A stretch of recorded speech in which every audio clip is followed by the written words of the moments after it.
enough of that. Today's keynote speaker is a Hollywood icon, but perhaps she's most well known for her outspoken voice in challenging the impossible body standards, pushing the notion that women are in fact more than just their weight and appearance.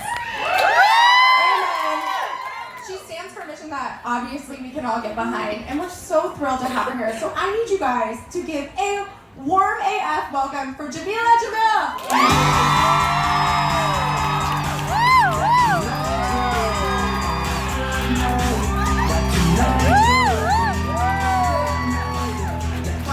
Welcome. Hi, thanks for having me. I mean, I'm freaking out right now, but it's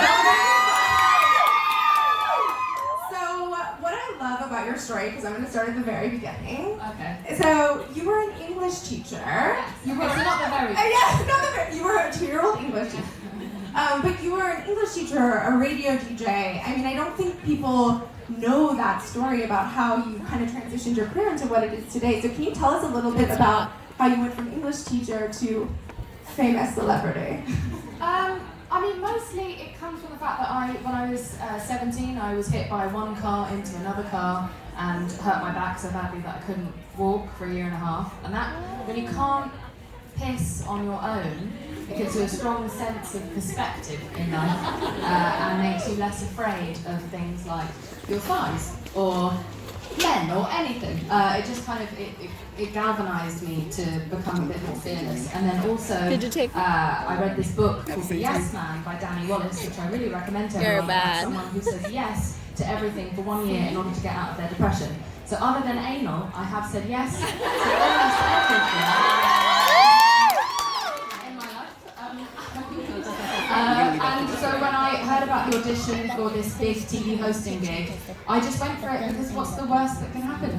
I'd already broken my back, couldn't get any worse than that. So I went for the audition, weirdly I got it, and I entered show business in the most crash and tumble style ever. But that was 10 years ago. That notion of just what's the worst that can happen? Yeah, I believe trying is winning. I really do. I think we put too much emphasis on what we think success is, and I really believe that there's so much to be had in just trying everything that you learn. I think that's where the real guts come from, is being willing to take the risk and like take the hit to your pride and actually put yourself out there. And so trying is winning and everything else is just cake.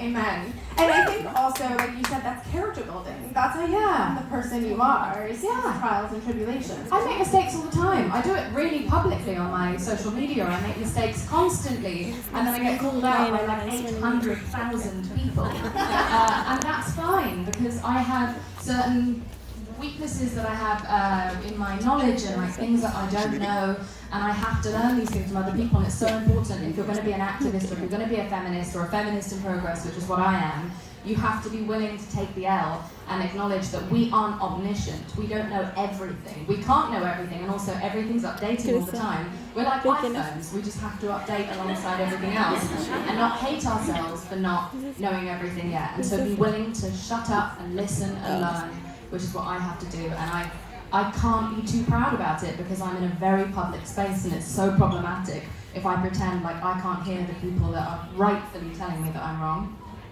Well, I also think if more people took that stance, even I would say politicians, that would be amazing. You can have more change where you're actually not just putting news out and information out, but listening to what's coming back. Yeah, that's why I call myself a feminist in progress. I think we're all feminists in progress, and we all said weird, problematic shit when we were younger, and we all had terrible thoughts about music videos and whatnot.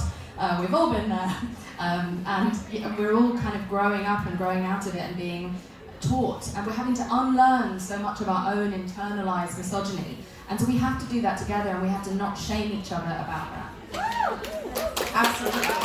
So you moved to Los Angeles not knowing anyone, no contacts, and obviously it worked out for you. But I think that's something that a lot of women, maybe some of you came here today by yourself, not knowing anyone, and are leaving with friends. But I think that's a really scary thing to do. But can you tell us how you went into it, how you came out of it, what you learned along the way? So every 10 years,